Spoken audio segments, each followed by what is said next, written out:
Buenos días, saludos a todos los amigos y seguidores del blog. Mire, se habla poco de lo que yo llamo la psicopatología cognitiva, pero es un trastorno, es un problema que abarca, que afecta a muchísimas personas, desde niños hasta mayores y hasta de todas las edades. No solamente niños ni jóvenes en edad escolar, sino también a personas que tienen un trabajo y que trabajan en una empresa y que tienen todo tipo de oficios y labores. Este problema, a mí me hizo pensar mucho en este problema el caso de un señor que sufría mucho porque su trabajo era un trabajo intelectual, y ese trabajo intelectual le exigía mucho leer, estudiar, como diría yo, preparar cosas, preparar, y todo esto le exigía tener que, digamos, poner su energía, su fuerza en esa tarea de hacer todo esto. Pero ¿qué ocurría? Lo que le ocurría a este señor era cuando se ponía a hacer estas actividades, imagínense ustedes que tenía que preparar un tema, y se ponía, ¿no? Y para eso tenía que manejar libros, tenía que manejar a lo mejor internet, tenía que manejar una serie de cosas, ¿no? Y entonces en ese trabajo, al tener que meterse ahí, él quería meterse, quería hacerlo bien, pero había algo que no le dejaba. Había algo que le retiraba de ahí, había algo que le angustiaba, había algo que se convertía, sobre todo, el síntoma más claro, que él veía más claro, era una ansiedad inmensa, ¿y qué pasaba? Pues que se ponía a hacer esa faena y no podía, tenía que dejarla porque era como si estuviera en una piscina y el agua fuera subiendo hasta asfixiarse, y llegaba el agua hasta aquí, y la ansiedad, que era ese agua, le asfixiaba, y no dejaba que su inteligencia, su memoria, sus sentidos pudieran trabajar bien y hacer ese trabajo. Era una patología cognitiva como la copa de un pino. Esto que les estoy diciendo, lo he relacionado, cuando estaba pensando en esto, con el TDAH, este trastorno que últimamente, en los últimos años, se ha hablado tanto de él, hasta la saciedad. Mire, esta especie de TDAH que se ha estado hablando de él en los últimos 10 años, como si de pronto hubieran nacido, yo qué sé, ciertas semillas por miles y miles de millones, es una cosa construida para algo. ¿Para qué ha sido construido esto? Bueno, pues yo se lo voy a decir.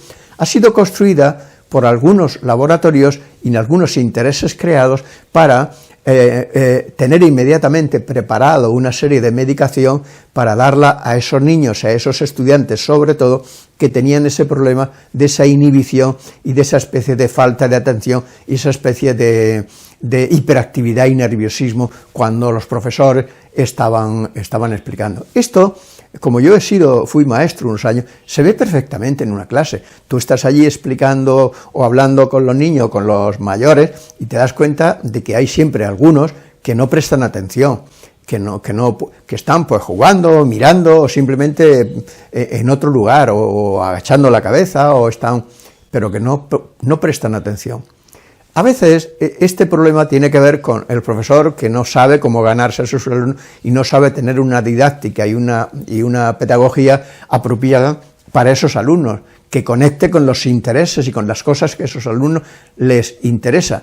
Que no vale decir, yo vengo aquí a estudiar matemáticas. ¿Usted qué hace? Viene a estudiar matemáticas y pega así el discurso y cree que está hablando a la pared. No, está hablando a seres humanos que tienen una personalidad concreta, unos sentimientos concretos, una historia concreta, y si usted no puede darse cuenta de la subjetividad, de la historia de esos niños, adolescentes, o sea, de la edad que sea, usted va a dar una clase maravillosa, teóricamente maravillosa quizá, pero no va a conectar con esos alumnos, y muchos de esos alumnos se van a distraer y van a empezar a pincharle al de al lado o a decir tonterías. ¿Por qué? Simplemente porque se aburren.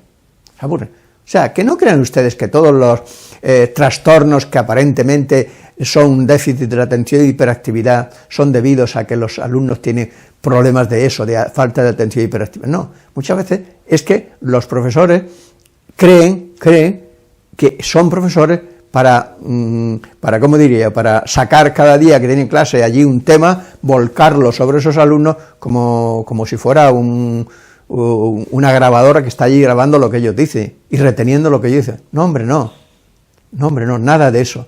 Bueno, entonces, esta patología que le estoy hablando en relación a este paciente, que era un señor mayor, es decir, mayor quiere decir entre 40 y 50, que no era un niño, esto a él ocupaba un puesto importante en una empresa, en una gran empresa, y tenía que hacer muchos trabajos de este tipo. Entonces, ¿qué ocurre? ¿Cuál era el problema de ese señor? ¿Era un TDAH? No era un TDAH. Mire, el TDAH está definido por dos síntomas, la falta de atención y la hiperactividad. Pero esos son síntomas. A ver cuando nos damos cuenta que dentro de la patología psíquica, lo mismo que dentro de la patología corporal, una cosa son los síntomas y otra cosa son la causa de los síntomas. Una psicología auténtica no es aquella que habla de los síntomas solo, es aquella que conecta los síntomas con las causas de esos síntomas para, comprendiendo la causa y erradicando esa causa, pues pueden desaparecer los síntomas. Es lo mismo que con el cuerpo. Si una persona una persona que llega a un médico y le dice, mire usted, es que me duele mucho el pecho y tengo tal y tengo cual, esos síntomas que le está relatando al médico, el médico con su mente, con la formación que él tiene, debe pensar, bueno, pues esta persona, todos los síntomas que usted parece que tienen que ver con esta causa, y poco a poco establecer hipótesis que va descartando a través de los instrumentos que tiene, como puede ser ecografía, como puede ser tantas cosas, tantas pruebas, y llegar a la causa. Esa es la forma de trabajar. Hay ahora una psicología que está muy de moda, así, porque es facilona, y es una psicología que le va bien al mercado. Al mercado le va bien. El mercado lo que no quiere es seres que piensen, seres que sean hombres y mujeres de verdad, porque los hombres y mujeres de verdad, que tienen una inteligencia auténtica y que se enfrentan al mundo con toda la injusticia y con el deseo de ir por la vida con la verdad en la mano, esos hombres no interesan. Lo que interesan son gente, una tribu, una masa, una multitud de gente que más o menos son como máquinas y que piensan lo mismo, que se van a tragar todo aquello que el mercado les ofrece. ¿Por qué se lo van a tragar? Porque están vacíos, y por tanto necesitan consumir para llenar el vacío que tienen dentro de sí. La sociedad de mercado es un montón de gente, multitudes enormes, millones y millones de personas que están insatisfechos porque no tienen relaciones de intimidad ni en su trabajo, ni a veces ni en su familia, y a veces ni siquiera con los amigos, sino que ahora están allí en un grupo viendo cada uno su móvil, y entonces ¿qué pasa? Que hay un vacío interior, una soledad interior, una tristeza interior, y con algo lo tienen que rellenar. ¿Cómo lo rellenan? Pues saliendo mucho, bailando mucho, comiendo mucho, bebiendo mucha cerveza y mucho con drogas, o con mucha gente lo rellena así, rellenan el vacío que tienen dentro. Bueno, pues entonces, en este caso que les estoy diciendo, ¿cuál era la causa de este problema, de esta psicopatología cognitiva? La causa era que este señor había estado durante mucho tiempo, durante prácticamente toda su vida, como no atreviéndose a destapar la rabia que llevaba dentro. Llevaba mucha rabia acumulada dentro. Él había, como si dijéramos, creado una especie de personalidad sustitutiva de la auténtica personalidad que tenía que haber tenido. ¿Por qué? Porque en esa relación que tenía con su familia nunca pudo desplegar lo que él era, lo que sentía, lo que él quería, sus sueños, y esto desde que era niño. Entonces, ¿Qué había pasado? Que siempre había reprimido, pero eso que estaba reprimido, como ocurre siempre con todo lo reprimido que va al inconsciente, retorna y quiere ir hacia arriba, pero al mismo tiempo que ir hacia arriba, tú lo reprimes y le pones ahí un peso grande para que no aparezca toda esa rabia que este señor tenía acumulada. Cuando él estudiaba y preparaba todo lo que tenía que preparar, ¿qué pasaba? Que en ese esfuerzo y esa actividad que él tenía que poner ahí en relación a esa tarea, para poder hacer eso salía todo lo que había dentro. ¿Y qué salía? Salía la rabia inmensa que llevaba dentro y que estaba asociada a todo ese poner en práctica su interior, ponerlo allí en esa tarea. Y entonces, ¿qué pasaba? Que eso se convertía en ansiedad. Era una ansiedad, era una angustia tan grande que no podía seguir, que tenía que dejar la tarea. Y a pesar de ser un hombre de una inteligencia buena, su rendimiento era muy pequeño, muy pequeño. Menos mal que la empresa donde él trabajaba era una empresa donde él ocupaba un puesto importante, porque si hubiera estado en otra empresa donde los jefes o los que dirigen aquello hubieran sido otros, lo mismo le habrían despedido, porque sí, era un hombre muy inteligente, pero luego fracasaba en eso. Entonces, esta psicopatología cognitiva, podríamos también decir, ¿eso es un TDAH? No, no es un TDAH. ¿Por qué no es un TDAH? Porque el TDAH no trabaja, mucha gente de la que habla del TDAH, no trabaja con una psicología profunda, trabaja con la superficie, trabaja con 2 o 3 síntomas, intentan trabajar, darle una explicación, y en la mayoría de los casos lo que hacen es darle es medicalizar lo psíquico. Lo psíquico está medicalizado completamente. ¿Pero eso por qué? ¿Por qué le interesa a una sociedad medicalizar todo lo psíquico? Pues por una razón muy sencilla, porque si con esa gente se hicieran terapia para que esa gente se convirtiera en personas auténticas, eso iría en contra, como he dicho tantas veces, de una sociedad de mercado que lo que le interesa es que la gente consuma. Por ejemplo, les pondré un ejemplo. Mire, ahora ocurre una cosa muy curiosa, la música que está muy bien. ¿Qué está pasando con la música? ¿Qué está pasando con la música? Que se ha convertido en un negocio, inmenso. Mueve billones y billones y billones de euros y de dólares en el mundo entero. ¿Qué pasa con la gente joven? Mire, la gente joven ahora se ve obligada, aunque no se dé cuenta, a escuchar más canciones, a hablar de música, tatarear las canciones. ¿Saben por qué? Porque si no es así, el propio grupo de los jóvenes, de su colegio, de su universidad, de su centro, no le acepta, porque ese joven, cuando hablan, esta canción, la otra, lo de Eurovisión y tal o cual, él tiene que introducirse ahí, tiene que estar en el grupo, y si no consume música, no está ahí, y por tanto es rechazado. Esto es un ejemplo, ¿no? Entonces,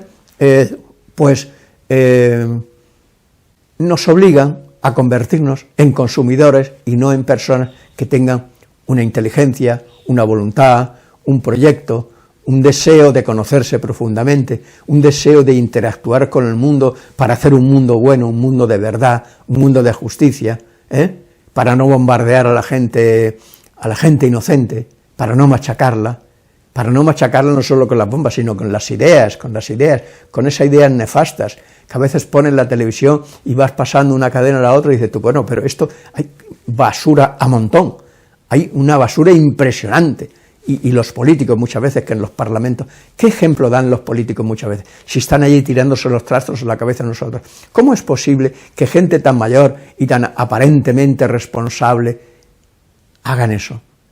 Eso desilusiona a toda la gente joven, porque dice, si estos señores hacen esto en el Parlamento, ¿qué mundo es este? Y se decepciona, y entonces dice, bueno, ¿para qué me voy a preocupar en eso? Si esto es una mierda, si esto es basura, si esto no merece la pena. Si quitamos la ilusión, si machacamos los proyectos verdaderamente importantes que tenemos que hacer con este mundo, con una especie de actividad política de dos bandos, de pelearse, de agredirse, de tirarse los trastos a la cabeza, ¿qué le estamos diciendo a la juventud? ¿Qué le estamos diciendo? Le estamos diciendo que no merece la pena, que no merece la pena que se preocupe, porque luego el mundo en el que van a vivir es un mundo que no les va a ofrecer, que no les va a dar, que no va a dejar que ellos puedan expresar lo que realmente son. Y por tanto, y entonces se desentienden de todo. Se dice, no, nosotros no nos preocupamos de la política, no nos preocupamos de la política porque la política no es atractiva para la inteligencia, para la voluntad, para el conocimiento, para tener un proyecto sobre el mundo. Entonces uno se desentiende, pues que le den a todo esto. Entonces, este señor tenía el problema de que no podía poner unido a su motivación para hacer ese trabajo todo lo que él era, todo eso había sido reprimido, y si sacaba eso, si eso aparecía unido a la tarea que estaba haciendo, eso que era sobre todo las motivaciones agresivas, reprimidas, eso hacía que su actividad la sintiera como con una ansiedad enorme, porque esa ansiedad estaba asociada a la agresión que aparecía y que había sido reprimida durante su vida, y que ahora, al no saber esta persona qué hacer con eso, lo que tuvimos que hacer con este señor fue entender poco a poco cuáles eran las causas de esa inhibición,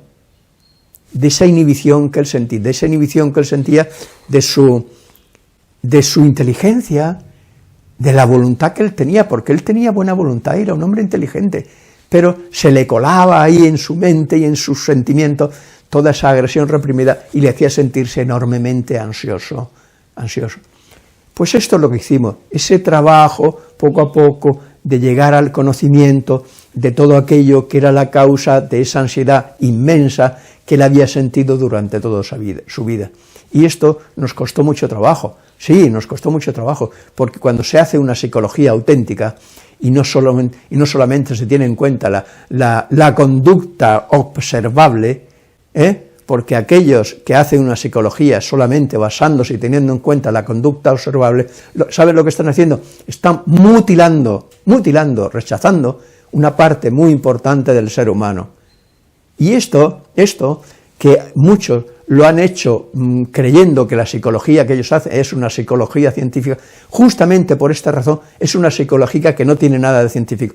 ¿Por qué? Simplemente porque rechazan la realidad. O sea, ellos rechazan aquello que es el objeto de conocimiento, que es la realidad del ser humano, y solo ven una parte. Por eso, esa psicología que solo tiene en cuenta la conducta observable, al no tener en cuenta toda la realidad, solo una parte de la realidad, no es una psicología científica, es todo lo contrario una psicología científica, porque creen que se puede, con el método científico, se puede conocer el alma humana. No, hombre, no. Sin el alma humana hay un misterio, hay una intimidad, hay algo que va mucho más allá, hay algo que no se puede captar de esa manera, no se puede medir, no se puede ver, no se puede observar, no se le puede ver el color que tiene, ni el tamaño, ni nada, no se puede hacer eso. ¿Cómo entonces se capta? Se capta en la intimidad, se capta en la relación que tiene intimidad, en la relación de dos almas que se comunican, ahí es donde se capta eso. Y eso, como no se ve, y muchos lo quisieran medir como se mide yo qué sé, pues un trozo de hierro, o un trozo de metal, pues entonces dicen que no existe. Esta es un poco la cuestión. Digo esto porque estoy seguro que algunos de los que me escuchan tienen esa patología, una patología que afecta a la capacidad para conocer algo, para hacer tareas que tienen que ver con el conocimiento, sobre todo tareas intelectuales. Esto afecta a estudiantes, pero esos estudiantes, ¿por qué? Porque esos estudiantes no pueden atender, porque a lo mejor, imagínense un ejemplo, es unos niños que están en una clase. ¿Qué pasa? Que a lo mejor esa misma mañana, cuando han salido de su casa, han oído discutir a sus padres, y ellos estaban allí tragándose toda la rabia que estaban sintiendo porque esos padres estaban discutiendo de una forma muy amarga, y entonces él no ha podido decir nada, no ha podido decir lo que sentía, y se ha quedado ahí con la rabia, y esa rabia cuando va al colegio es la que les hace estar nervioso, estar inquieto, ¿por qué?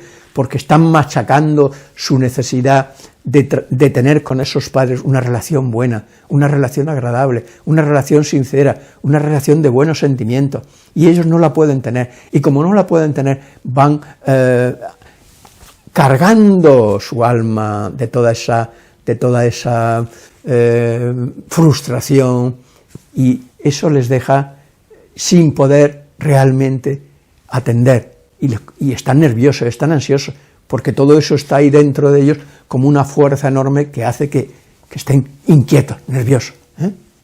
Bueno, pues, tengan ustedes esto en cuenta, vean, los que tengan hijos, los que me estén escuchando y tengan hijos, no se queden ustedes entusiasmados porque enseguida le dice el TDAH. Hombre, ¿pero eso qué? Eso son palabras que algunos laboratorios, y muy importantes, han creado eso para vender muchos medicamentos y hacer muchos millones, pero no les interesa para nada el alma de esa gente, de esos niños, de esos estudiantes, de esas personas mayores que tienen esa patología, sino que lo que quieren es vender muchos medicamentos y hacer muchos millones. Gracias.